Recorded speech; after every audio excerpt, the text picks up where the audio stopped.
लग्नानंतर होईलच प्रेम या मालिकेच्या आजच्या एपिसोडमध्ये आपण पाहत असतो की आता नंदिनीच्या हातात ते बिल असतं जिथे आर्याने टॅटू काढलेला असतो. तिथला नंबर भेटलेला असतो, तिने कॉल केलेला असतो. आता समोरून उचललेला सुद्धा असतो. नंदिनी म्हणत असते, काल तुमच्या पार्लरमध्ये आर्या नावाची मुलगी टॅटू काढण्यासाठी आलेली होती. त्यावर तो मुलगा म्हणतो, कोण आर्या? त्यावर नंदिनी म्हणते, आर्या सावंत. ती प्रेग्नेंट होती असं म्हटल्याबरोबर त्या मुलाच्या लक्षात येतं, हो त्या प्रेग्नेंट होत्या. काय त्याचं काय? त्या किती वाजता आल्या होत्या? तो मुलगा म्हणत असतो, का तुम्ही असं विचारता? आता नंदिनी मनातच विचार करते, याला असं विचारून नाही चालणार, हा असं नाही सांगणार मला काही, याला जरा वेगळ्या पद्धतीने विचारायला हवं, असं म्हणून त्या मुलाशी बोलत असते. ती म्हणत असे, दादा काय आहे ना, त्या आर्याचा नवरा जरा संशयिकच आहे. काल आर्या त्याला न सांगता बाहेर गेली, आता तो प्रश्न विचारायला लागला. आता मी आर्याची त्यामुळे खरं तर मी त्यांच्या दोघांमधलं भांडण मिटवण्याचं काम करते आणि त्यामुळेच तुम्हाला विचारते व दादा, बाकी काही नाही. असं म्हटल्यानंतर तो मुलगा म्हणत असतो, हो ठीक आहे ताई, थांबा मी चेक करून सांगतो. असं म्हणून त्याची लिस्ट वगैरे चेक करतो आणि ते नंदिनीला सांगत असतो, हो त्या मॅडमनी मला 2 वाजता कॉल केला होता, त्या 3 वाजता आल्या. त्यांनी मला आई नावाचा टॅटू काढायचा असं सांगितलं होतं आणि काही फोटोसुद्धा सेंड केले होते. असं म्हटल्यानंतर नंदिनी म्हणत असते, बरं ठीक आहे, चालेल थँक्यू दादा. असं म्हणून तो मुलगा आता फोन ठेवून देतो. आता इकडे लगेच जीवाला कॉल केलेला असतो, तो म्हणजे नंदिनीने. नंदिनी म्हणत असते, जीवा ऐका ना माझं. जीवा म्हणत असतो, अरे बापरे, मी तुझी आठवण काढत होतो आणि तू लगेच मला कॉल केलास. अरे खरं तर मी 2 मिनिटातच घरी निघतोय, येतोय लवकर. नंदिनी म्हणत असते, बरं ठीक आहे, पण मला एक विचारायचं आहे तुम्हाला. तुम्ही काल टॅटू पार्लरमध्ये किती वाजता गेला होतात? त्यावर जीवा म्हणतो, हे कुठून आणलंस मधीच आता? अहो सांगा ना जीवा. जीवा म्हणत असतो, साधारण 12:15 तुला सोडलं आणि त्यानंतर तिथे जवळच होतं, त्यानंतर लगेच टॅटू पार्लरमध्ये गेलोत. त्यावर नंदिनी म्हणत असते, मग साधारण तुम्ही 1च्या दरम्यान गेला असता. जीवा म्हणत असतो, हो. मग टॅटू किती वाजता काढला तुम्ही? जीवा म्हणत असतो, 1 मिनिट. काय चाललंय नंदिनी तुझं? तू डिटेक्टिव्हगिरी करायला लागलीस का? काय चाललंय सांग तुझ्या मनात. नंदिनी म्हणत असते, जीवा मी सगळं काही तुम्हाला नंतर सांगते, पण आता सांगा ना मला, किती वाजता काढला? आणि बाबा नावाचा टॅटू तुमचं आधीच ठरलं होतं का काढायचं? जीवा म्हणत असतो, नाही रे, आधी नाही, ते अचानक सुचलं. साधारण 1:30 वाजता काढला असेल. नंदिनी म्हणत असते, बरं ठीक आहे जीवा, मी ठेवू का? जीवा म्हणत असतो, अरे काय झालं हे तरी सांग, मी तुम्हाला नंतर सगळं सांगते जीवा, पण आता ठेवा. असं म्हणून पडदेशी नंदिनी फोन ठेवून देते. आता इकडे नंदिनीला सगळ्याच गोष्टीची लिंक लागलेली असते. नंदिनी स्वतःच्याच मनाशी म्हणत असते, आता माझ्या सगळ्या गोष्टी लक्षात येतात. म्हणजे साधारण जीवा आणि आर्या त्या टॅटू पार्लरमध्ये 1 वाजता गेली असतील. त्यानंतर जीवाला बाबा नावाचा टॅटू काढायचा हे सुचलं असेल साधारण 1:30 वाजता. त्यानंतर ही आर्याने लगेच 2च्या दरम्यान दुसऱ्या टॅटू पार्लरमध्ये फोन केला आणि तिथे फोन करून तिला आई नावाचा टॅटू काढायची ही गोष्ट सांगितली आणि त्यानंतर ती 3 वाजता त्या टॅटू पार्लरमध्ये पोहोचली आणि आई नावाचा टॅटू तिने काढून घेतला. आता नंदिनी स्वतःच्याच मनाशी म्हणत असते, याचा अर्थ हाच होतो की या आर्याने व्यवस्थित प्लॅन करून ठरवून सगळ्या गोष्टी केलेल्या आहेत. आई नावाचा टॅटूसुद्धा तिने ठरवूनच काढलेला आहे. काय आर्या, तुला वाटलं का की मला या गोष्टी कळणारच नाहीत म्हणून? आर्या, तुझ्या डोक्यात काय चाललंय ना हे मला चांगलंच कळतंय. आता तुला माझी जागा घ्यायची आहे, माझ्या बाळाची आईसुद्धा व्हायचं आहे. तुला आता कळेल ही नंदिनी जीवा देशमुख नेमकं काय करते. तर ही नंदिनी बोलून नाही तर करून दाखव, असं नंदिनी स्वतःच्याच मनाशी म्हणत असते. आता नंदिनीने ठरवलंय म्हटल्यानंतर आर्याची काही खैर नाही.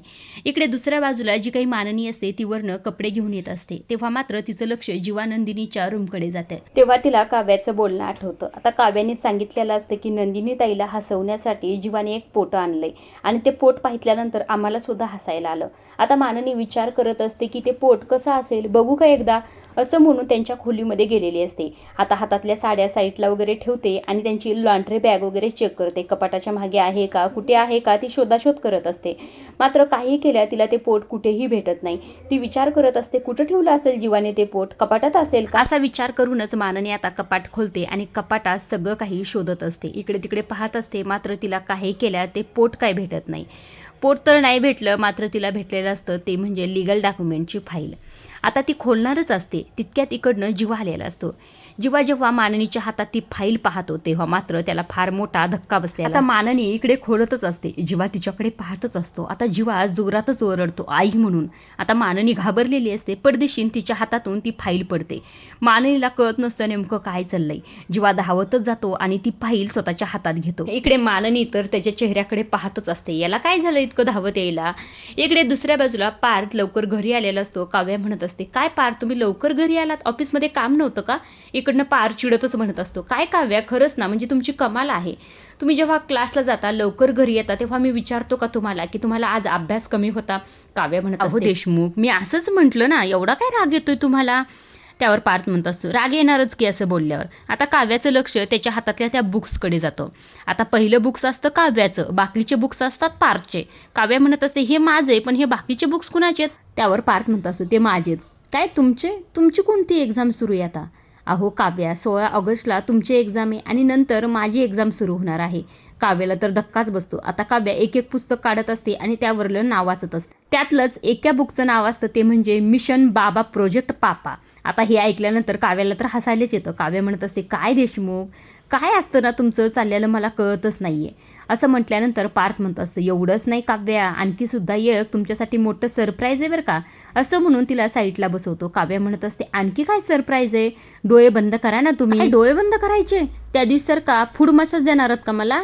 अहो नाही हो, तेच परत कशाला देऊ, थांबा तुम्ही डोळे बंद करा, मी काढतो.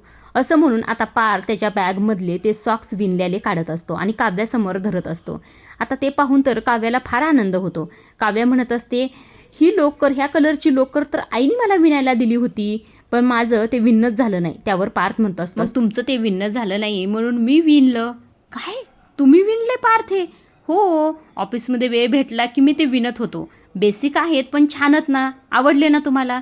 काव्या रागानेच पाहत असते. काव्या म्हणत असे नाही पार्थ, मला अजिबातच आवडले नाही. इकडे पार्थला तर टेन्शन आलेलं असतं. आता इकडे दुसऱ्या बाजूला आता इकडे जीवा वरडलेला असतो. त्यामुळे मानानी म्हणत असते काय झालं जीवा वरडायला इतकं? मी घाबरले ना बाबा, असं काय आहे त्या फाईलमध्ये? जीवा अडकतच म्हणत असतो अगं काही नाही गं, ते कंपनीचे लिगल डॉक्युमेंट आहेत बघ ना, हे नाव आहे वरती, मग एवढं वरडायला काय झालंय? आणि असं कपाटात कोण ठेवतं कंपनीचे डॉक्युमेंट? जरा नीट ठेवता येत नाहीत का? जेव्हा म्हणत असतो हो ना, त्या नंदिनीला कळतच नाही. मानानी म्हणत असते तिची काय चूक आहे, तुला कळत नाही का तुझं? असं म्हणून त्याला फटका देत असते. आता जीवा म्हणत असतो आई तू काय करत होती आमच्या नेमकं कपाटात? मानानी म्हणत असते मी काय येऊ शकत नाही का तुमच्या कपाटात शोधायला? जीवा म्हणतो हो रे बाबा शोध, पण काय शोधत होती हे तरी सांग. मानानी म्हणत असते अरे काही नाही रे, ते खोटं पोट. असं म्हटल्यानंतर आता जीवाला इकडे टेन्शन आलेलं असतं. काय खोटं पोट? तुला कुणी सांगितलं? मानानी म्हणत असते अरे काव्या बोलता बोलता म्हटली मला त्या दिवशी सगळं काही, जीवाने खोटं पोट आणलंय आणि नंतर रम्या आणि वसूने कसा गोंधळ घातला, त्या सर्व गोष्टी तिने मला सांगितल्या. त्यावर जीवा मनातच विचार करतो बरं झालं हिला सत्य माहीत नाही, नाहीतर अवघड होतं माझं आज. असं म्हटल्यानंतर मानानी म्हणते काय रे काय विचार करतोस? आता मानानी म्हणत असते अरे दाखव ना मला ते खोटं पोट कसलं आहे. जीवा म्हणत असतो ते खोटं पोट असं म्हणून विचार करू लागतो आणि मनातच विचार करतो ते खोटं पोट हिला कसं दाखवू आता, नंदिनी लावून गेली ते तर. असं म्हटल्यानंतर मानानी म्हणत असते अरे जीवा मी काय विचारते तुला? जीवा म्हणत असतो थांब मी बघतो शोधतो कुठेतरी. असं म्हणून परत म्हणत असतो ते काय नाही, मी ते फेकून दिलं. काय फेकून दिलं? अरे हो, ते लो क्वालिटीचं होतं, त्यामुळे ते दुसऱ्या तिसऱ्या दिवशीच फाटलं, त्यातला कापूस बाहेर येत होता आणि त्यामुळे नंदिनी माझ्यावर चिडली. ती म्हटली की अजिबात हे असलं काही घरात आणायचं नाही, तुला तर माहिती आहे तिला कसं घर स्वच्छ लागतं, आणि तिने फेकून दिलं रे ते. मानानी म्हणत असते बरं झालं फेकून दिलं, असं काही घेऊन येत जाऊ नको रे इथून पुढे. जीवा म्हणत असतो बरं ठीक आहे. आता मानाने तिथून निघून जाते. जीवा दरवाजा लावून घेतो आणि आतमध्ये येतो. आता जीवा खरं तर फार टेन्शनमध्ये आलेला असतो. जीवा पडदेशीन त्या फाईलची चेन बंद करून घेतो आणि म्हणत असतो बरं झालं आईने ती उघडून पाहितली नाही, नाहीतर आज सगळं काही संपलं असतं. आता जीवाचं बोलणं इकडनं खिडकीतून रम्याने ऐकलेलं असतं. रम्या त्याच्याकडे पाहतच असते. जीवाचं अजिबात लक्ष नसतं.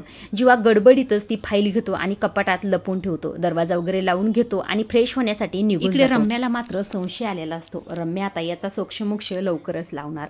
इकडे दुसऱ्या बाजूला पार्थ म्हणत असतो काव्या नेमकं तुम्हाला का नाही आवडलं आणि कशाचा राग आलाय? काव्या म्हणत असते देशमुख तुम्हाला राग येईन, पण तुम्हाला एक सांगू का, तुम्ही हे सगळं काही ऑफिसमध्ये बसून केलं. त्यावर पार्थ म्हणत असतो हो किती क्यूटच बघा की.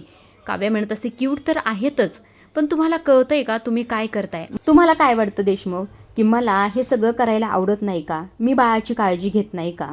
हे मोजे मी सुद्धा विणू शकले असते की, पण मला तो सगळा वेळ माझ्या अभ्यासात घालवायचा होता. माझ्या बाळासाठी मला काहीतरी करून दाखवायचं होतं. हे सगळं काही करून आपल्या बाळाला आपल्यावर अभिमान नाही वाटणार? तुम्ही जर त्याच्यासाठी टॉप 20मधून टॉप 10मध्ये आलात तर त्याला अभिमान वाटेल. मी IAS झाले तर त्याला अभिमान वाटेल. हे सगळं करून त्याला नाही अभिमान वाटणार. पार्थ म्हणत असतो पण हे सुद्धा महत्त्वाचंच आहे ना. काव्या म्हणत असते हे सुद्धा महत्त्वाचंच आहे, पण कामसुद्धा महत्त्वाचं आहे पार्थ. यासाठी तुम्ही वेळ नका घालू. मी हे करू शकले नाही याचा अर्थ असा नाही की ते तुम्ही करावं. घरातलं कुणीसुद्धा करेल ना. आई करतील, माझी आई करेल, आणि त्यांनी नाहीच केलं तर आपण मार्केटमधून सुद्धा विकत आणू शकतो पार्थ. पण ह्या सगळ्यात वेळ घालण्याची अजिबातच गरज नाही आहे. हे बघा, मी तुमच्यावर चिडत नाही आहे, रागवत नाही आहे, फक्त मी तुम्हाला सांगण्याचा प्रयत्न करते. मला हे सॉक्स आवडलेत, फार छान क्यूट बनवलेत तुम्ही.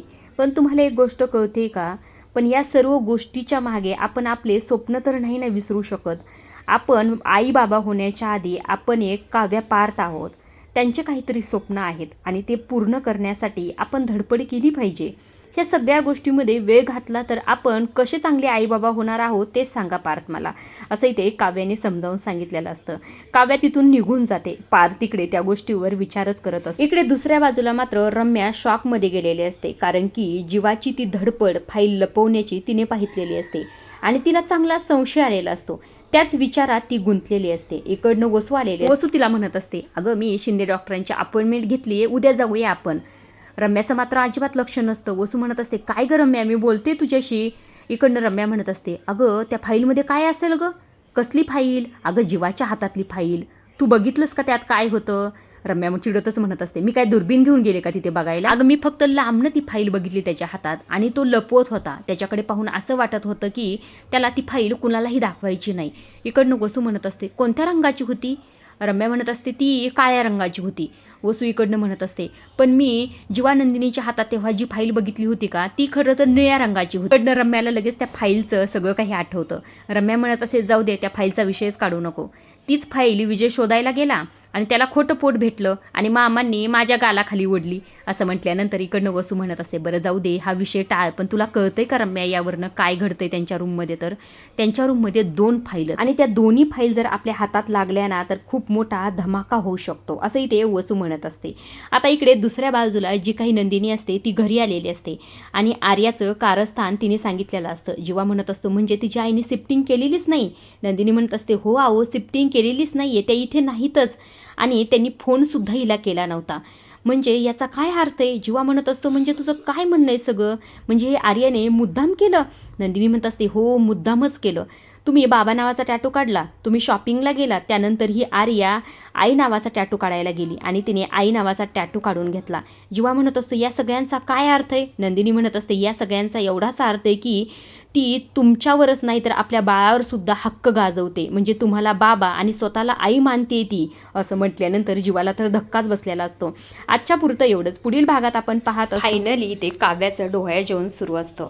काव्या आणि पार छान फोटोशूट करत असतात. इकडे जीवा नंदिनी पाहत असतात. नंदिनी म्हणत असे, दोघेही किती छान दिसतात ना? त्यावर जीवा म्हणत असतो, हे सुखसुद्धा आपल्या आयुष्यात लवकरच येणार आहे, असं म्हणून दोघेही खुश होत असतात. इकडे दुसऱ्या बाजूला जी काही आर्या असते त्यांच्या रूममध्ये गेलेली असते आणि ती लिगल डॉक्युमेंटची फाईल तिने शोधलेली असते आणि ती फाईल शोधून आता ती म्हणत असते, आता महाभारत घडणार. नंदिनी, ते तुझं बाळ असं म्हटलीस ना, ही जर लिगल डॉक्युमेंटची फाईलच मी गायब गेली तर मग तुझं बाळ कुठून होणार आहे, असं म्हणून खुश होत असते. आजच्या पुरतं एवढंच. अशा डेली मालिकेचे अपडेट, नवीन प्रोमो जर जाणून घ्यायचे असतील तर चॅनलला जरूर सबस्क्राईब करा. धन्यवाद.